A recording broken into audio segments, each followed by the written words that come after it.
Rama baru saja membuka pintu rumah 2 lantai di Kompleks Elit Pondok Indah, Jakarta Selatan, ketika pelukan hangat Ibu Sinta langsung menyambutnya dengan aroma masakan rendang yang menguar dari dapur. "Anakku, kamu pulang cepat hari ini ya. Aku sudah siapkan makan malam spesial, auritmu," kata ibu tirinya dengan suara lembut penuh kasih yang selalu membuat dada Rama hangat, tapi malam itu hangat itu berubah jadi dingin menusuk. Begitu pintu kamarnya tertutup, Rama langsung membuka laptop yang ia tinggalkan di meja kerja pagi tadi. Surat panjang yang ia ketik semalaman penuh air mata itu hilang total, tidak ada di older, tidak direciclebin, bahkan riwayat pencarian sudah dibersihkan. Surat itu berisi segalanya, pengakuan bahwa ia pria yang mencintai pria, cerita perjuangannya menyembunyikan perasaan sejak SMA di Yogyakarta dulu, harapannya bisa hidup jujur di Jakarta yang ramai ini tanpa takut dicap aneh atau dosa besar. Rama duduk lemas di kursi, tangan gemetar memegang mouse. Hanya Ibu Sinta yang bisa mengakses laptopnya, bapak sedang dinas ke Surabaya 3 hari, dan pembantu pulang sore. Mengapa?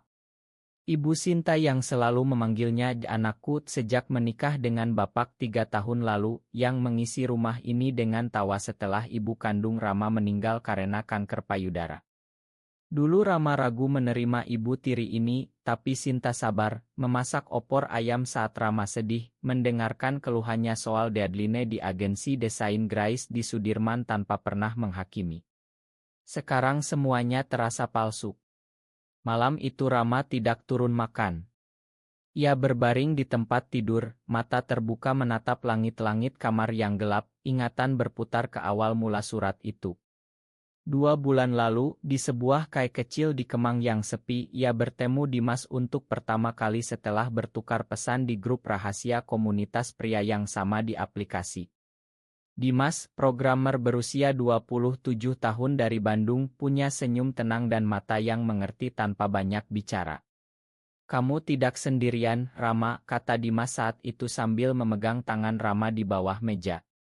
Malam itu mereka berjalan di trotoar Kemang yang basah hujan, bicara tentang tekanan keluarga, tentang bagaimana di Indonesia ini sulit sekali bilang aku gay tanpa takut kehilangan segalanya, pekerjaan, keluarga, bahkan nyawa di beberapa daerah. Rama pulang dengan hati lebih ringan, dan sejak itu ia mulai menulis surat itu, berencana posting di Instagram dan kirim ke grup keluarga besar di WhatsApp. Ia ingin bebas, ingin Dimas bisa datang ke rumah tanpa harus pura-pura teman kantor. Tapi sekarang surat itu lenyap, dan Rama merasa dunianya retak. Pagi berikutnya, saat sarapan, Ibu Sinta meletakkan nasi goreng spesial di depannya. "Kamu kenapa, anakku? Wajahmu pucat sekali." Rama menatap mata ibu tirinya lama. "Bu, suratku hilang." "Kamu yang hapus?" Suasana meja makan langsung hening. Sinta meletakkan sendoknya pelan, senyumnya masih ada tapi matanya berkaca-kaca. "Aku melakukannya demi kamu, Rama. Demi bapak. Demi kita semua. Kalau itu tersebar, apa kata orang? Bisnis bapak di properti bisa hancur, keluarga besar di kampung akan malu. Kamu tahu kan bagaimana masyarakat kita?" Rama berdiri, kursi bergeser keras. "Jadi kamu putuskan hidupku tanpa tanya aku dulu. Aku bukan anak kecil lagi, Bu." Ia berlari ke kamar, mengunci pintu, air mata jatuh tanpa suara. Di luar, suara hujan Jakarta mulai turun deras, seolah langit ikut menangis bersamanya. Rama mengirim pesan ke Dimas, "Suratku dihapus. Ibu tiriku. Aku bingung sekali." Balasan Dimas cepat, "Kita ketemu sore ini di tempat biasa. Kamu tidak sendirian." Rama menghela napas panjang. Perjalanan yang seharusnya membawanya ke kebebasan, kini berubah jadi labirin penuh luka dan pertanyaan. Apakah kasih sayang Ibu Sinta nyata, atau hanya topeng untuk menjaga nama baik keluarga? Ia tidak tahu lagi harus percaya siapa. Tapi satu hal ia yakin, ia tidak bisa terus bersembunyi selamanya. Siang itu Rama meninggalkan kantor lebih awal, alasan sakit kepala berat. Di Kai Kemang yang sama, Dimas sudah menunggu dengan 2 gelas kopi susu dingin. Begitu Rama duduk, Dimas langsung memegang tangannya di atas meja, tidak peduli orang sekitar. Cerita semuanya, kata Dimas pelan. Rama menceritakan semuanya, suaranya bergetar saat mengulang kata-kata Ibu Sinta. Dimas mendengarkan tanpa menyela, matanya penuh pengertian. Di Indonesia ini memang berat, Rama. Keluargaku di Bandung juga sama. Ayahku ustad kecil di masjid kampung, kalau tahu aku suka cowok, mungkin dia tidak akan bicara denganku lagi. Tapi aku pilih jujur pada diriku sendiri. Kamu juga harus. Mereka berjalan di taman kecil dekat Kai, tangan saling genggam sebentar saat tidak ada orang. Rama merasa hangat, tapi juga takut. Hubungan mereka sudah 6 bulan, penuh momen kecil yang indah, nonton film di bioskop sepi di Blok M, makan sate di pinggir jalan malam-malam, bicara sampai subuh lewat telepon. Dimas selalu bilang suatu hari kita bisa jalan berdua tanpa sembunyi. Tapi sekarang, setelah surat dihapus, Rama merasa langkah itu semakin jauh. Pulang malam, rumah sudah sepi. Bapak masih di Surabaya. Ibu Sinta duduk di ruang tamu memegang album Oto lama. Rama duduk sebentar ya. Rama duduk di seberang kaku. Ibu Sinta membuka album menunjuk Oto Rama kecil bersama ibu kandungnya. Aku tahu aku bukan pengganti ibumu. Tapi sejak aku masuk rumah ini, aku anggap kamu anakku sendiri. Aku takut kalau surat itu keluar, kamu akan disakiti.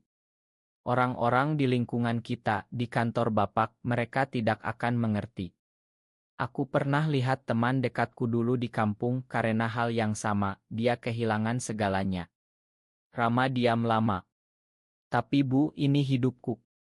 Aku tidak bisa terus bohong. Ibu Sinta mengangguk, air mata jatuh. Aku mengerti. Tapi beri aku waktu bicara dengan Bapak pelan-pelan. Malam itu Rama tidur dengan hati sedikit lebih tenang, tapi pagi berikutnya di kantor, rekan kerjanya Andi yang biasa bercanda tiba-tiba bertanya, "Lokok akhir-akhir ini sering melamun. Ada cewek ya? Atau cowok?" Rama tersentak. Apakah ada yang tahu? Di ruang meeting, bosnya bicara soal proyek baru dengan klien konserati dari Aceh. Kita harus jaga image perusahaan, ya. Tidak ada skandal. Rama merasa setiap kata ditujukan padanya. Sore itu ia ketemu Dimas lagi, kali ini di apartemen kecil Dimas di Tebet. Mereka memasak mie instan bersama, tertawa kecil saat Dimas cerita masa kecilnya yang penuh doa dan rasa bersalah. Aku pernah berusaha berubah, Rama. Tapi semakin aku bohong, semakin aku sakit. Rama memeluk Dimas lama, merasakan detak jantung yang sama cepatnya. Saat itu ia sadar, cintanya pada Dimas adalah satu-satunya hal yang benar di tengah kekacauan ini. Tapi di rumah, Ibu Sinta mulai bertanya halus, "Kamu sering keluar malam ya, anakku? Siapa temanmu?" Rama berbohong, "Teman kantor." Hati kecilnya berontak. Berapa lama lagi ia harus berbohong pada orang yang memanggilnya anak? Tekanan semakin berat saat Bapak pulang dari Surabaya 2 hari kemudian. Di meja makan malam pertama, Bapak bertanya langsung, "Kapan kamu bawa pacar pulang, Ram? Umurmu sudah 25, saatnya nikah." Ibu Sinta menunduk, tidak berani menatap Rama. Malam itu Rama menangis di kamar, memeluk bantal. Ia harus memilih, terus sembunyi demi keluarga, atau berani jujur dan siap kehilangan segalanya. Sarbu 15 kata. Minggu berikutnya, Rama dan Dimas memutuskan liburan singkat ke Pantai Anyer. Mereka naik mobil Dimas pagi-pagi, musik pelan mengalun, tangan saling genggam di persneling. Di pantai, mereka berjalan di pasir basah, angin laut menyapu wajah. "Di sini rasanya bebas," kata Rama sambil memandang ombak. Dimas tersenyum, "Suatu hari kita bisa seperti ini setiap hari." Mereka duduk di warung kecil, makan ikan bakar, cerita tentang mimpi. Rama ingin buka studio desain sendiri, Dimas ingin coding aplikasi untuk komunitas web Indonesia yang aman. Tapi saat foto mereka berdua hampir diposting di story pribadi, Rama ragu dan hapus lagi. Kembali ke Jakarta, masalah menunggu. Sahabat Rama sejak kuliah, Rian datang ke rumah tanpa diundang. Bro, aku dengar gosip dari temen kantor lo. Katanya lo sering ketemu cowok di Kemang. Bener. Rama panik. Rian adalah teman baik, tapi keluarganya sangat religius. Itu cuma teman, jawab Rama cepat. Tapi Rian tidak puas. Malam itu Rian kirim pesan ke grup chat keluarga besar, Rama lagi ada masalah ya. Aku khawatir. Ibu Sinta membaca dan langsung panggil Rama ke ruang tamu. Anakku, apa yang terjadi sebenarnya? Rama akhirnya cerita sebagian tapi tidak sebut nama Dimas. Ibu Sinta memeluknya, kita selesaikan bersama. Tapi besoknya, Bapak sudah tahu dari Rian yang tidak sengaja bocor. Kamu ini apa-apaan, Rama? Kami besarkan kamu dengan baik. Suara Bapak menggelegar. Rama lari ke kamar Dimas, menangis di pelukannya. Aku capek sembunyi, Dim. Dimas mengusap punggungnya, kita hadapi bersama. Konflik semakin dalam saat di kantor, proyek Rama ditunda karena image pribadi. Rekan kerja mulai menjauh. Rama merasa dunia menyempit. Di rumah, Ibu Sinta diam-diam menghubungi psikolog temannya, berusaha cari cara tanpa paksaan. Tapi Rama merasa dikhianati lagi. Satu malam, ia bertengkar hebat dengan Ibu Sinta. Kamu bilang sayang aku, tapi kamu hapus suratku. Kamu takut dunia tahu anak tirimu gay. Ibu Sinta menangis, aku takut kamu disakiti, Rama. Aku pernah lihat saudaraku dulu di desa, karena hal yang sama, dia bunuh diri. Aku tidak mau itu terjadi padamu. Rama terdiam. Untuk pertama kali ia melihat ketakutan asli di mata ibu tirinya. Pengorbanan Ibu Sinta ternyata dari luka masa lalu. Tapi tetap saja, Rama merasa identitasnya dihapus seperti Ile itu. Ia mulai mencari kekuatan sendiri, bergabung lebih aktif di grup daring, bicara dengan orang-orang yang sama. Dimas selalu ada, memberi dukungan tanpa tekanan. Kamu kuat, Rama. Kita akan lewati ini. Perlahan Rama mulai menulis surat baru, lebih pendek, lebih tegas. Tapi ia belum siap posting. Tekanan keluarga, pekerjaan, dan cinta membuatnya berada di persimpangan. Apakah ia harus mengorbankan keluarga demi kejujuran, atau sebaliknya? Bulan berikutnya, keluarga besar mengadakan arisan tahunan di rumah mewah di Menteng. Rama tidak bisa menghindar. Di sana om-om dan tante-tante bertanya terus soal pacar. Kapan nikah, Ram? Bapakmu sudah tua loh. Ibu Sinta duduk di sampingnya, tangannya memegang tangan Rama di bawah meja, memberi kekuatan. Tapi saat makan malam, Rian muncul tiba-tiba, mabuk sedikit, dan bicara keras, Rama itu baik-baik saja kok, tapi dia punya rahasia besar. Suasana langsung tegang. Bapak menatap Rama tajam. Malam itu, setelah tamu pulang, Bapak memanggil Rama ke ruang kerja. Cerita yang sebenarnya. Rama akhirnya mengaku semuanya, termasuk Dimas. Bapak diam lama, wajahnya merah. Kamu bikin malu keluarga. Ibu Sinta masuk, berdiri di samping Rama. Pak, kita bicara baik-baik. Rama tetap anak kita. Bapak menggeleng, kamu yang hapus suratnya, kan? Kamu juga ikut bohong. Ibu Sinta menangis, mengaku semua. Rama melihat pengorbanan ibu tirinya, ia rela dipandang buruk oleh suaminya demi melindungi Rama. Tapi bagi Rama itu terlalu berat. Ia memutuskan pindah sementara ke apartemen Dimas. Di sana, ia dan Dimas saling dukung, bicara malam-malam tentang masa depan. Dimas cerita keluarganya juga mulai curiga. Kita sama-sama berjuang. Rama mulai terapi online, belajar menerima dirinya tanpa rasa bersalah. Tapi di kantor, ia mendapat peringatan jaga sikap.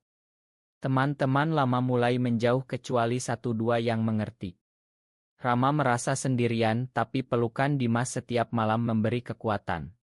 Suatu hari, ia posting foto tangan mereka berdua tanpa wajah, Caption cinta tidak memilih gender. Aku belajar mencintai diriku sendiri. Postingan itu tidak viral, tapi cukup untuk membuat keluarga tahu. Ibu Sinta menelepon, suaranya gemetar, "Anakku, pulanglah. Kita bicara." Rama pulang dan untuk pertama kali Bapak tidak marah. Ia hanya diam, tapi matanya tidak lagi penuh amarah. Ibu Sinta memasak semua makanan favorit Rama, seolah ingin menebus. Malam itu mereka bicara sampai subuh. Bapak bilang pelan, "Aku butuh waktu, Ram. Tapi kamu tetap anakku." Rama menangis. Pengorbanan, pengertian, dan cinta keluarga mulai bercampur. Tapi jalan masih panjang, krisis datang saat proyek besar Rama di kantor dibatalkan karena klien tahu rumor. Bos memanggilnya, "Kami hargai kerjaanmu, tapi image perusahaan ma." Rama kehilangan pekerjaan. Saat itu ia merasa hancur total. Dimas memeluknya, "Kita mulai dari nol bersama." Ibu Sinta datang ke apartemen Dimas, membawa makanan dan uang. "Anakku, jangan menyerah. Bapak sudah mulai bicara dengan saudara-saudara di kampung pelan-pelan." Rama terharu melihat pengorbanan ibu tirinya yang rela konfrontasi dengan keluarga besar demi dia. Dimas juga menghadapi masalah sendiri, ayahnya di Bandung menelepon marah setelah tahu. Dimas memilih pulang sebentar, bicara dari hati ke hati. Saat kembali ia bilang, "Aku pilih kamu, Rama." Mereka berdua menghadapi badai bersama. Rama mulai relance membuat desain untuk komunitas kecil yang mendukung. Perlahan klien baru datang. Di rumah, Bapak mulai bertanya tentang Dimas, "Dia orang baik." Ibu Sinta tersenyum bangga. Suatu malam, keluarga kecil mereka makan malam bersama Dimas untuk pertama kali.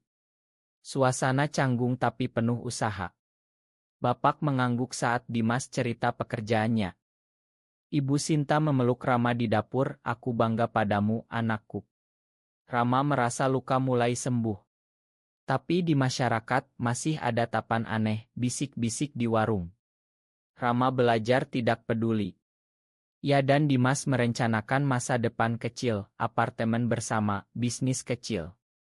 Pengorbanan semua pihak, Ibu Sinta yang rela dianggap terlalu melindungi, Bapak yang belajar terima, Dimas yang tegar, membawa Rama pada kesadaran baru. Ia bukan lagi anak yang takut, tapi pria yang berani berdiri untuk cintanya. Sarbu 12 kata. 1 tahun kemudian, Rama berdiri di balkon apartemen baru mereka di Kemang, memandang lampu Jakarta yang tak pernah padam. Di sampingnya Dimas memeluk pinggangnya. Surat baru sudah diposting, kali ini dengan foto mereka berdua tersenyum.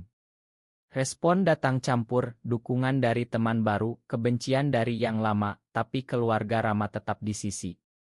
Ibu Sinta menelepon setiap minggu, "Anakku, kapan pulang makan malam? Bapak kangen."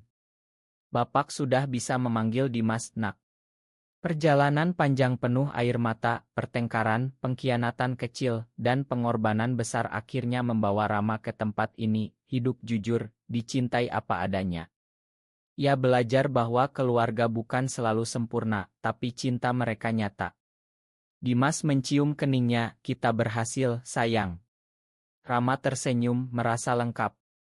Di Indonesia yang masih berjuang menerima, ia menjadi salah satu suara kecil yang berani. Tapi yang terpenting, ia menemukan damai dalam dirinya sendiri. Apakah perlindungan keluarga dengan menyembunyikan kebenaran selalu merupakan tindakan cinta yang mulia, atau justru penghalang terbesar bagi kebahagiaan dan kejujuran diri sendiri? Benar atau salah?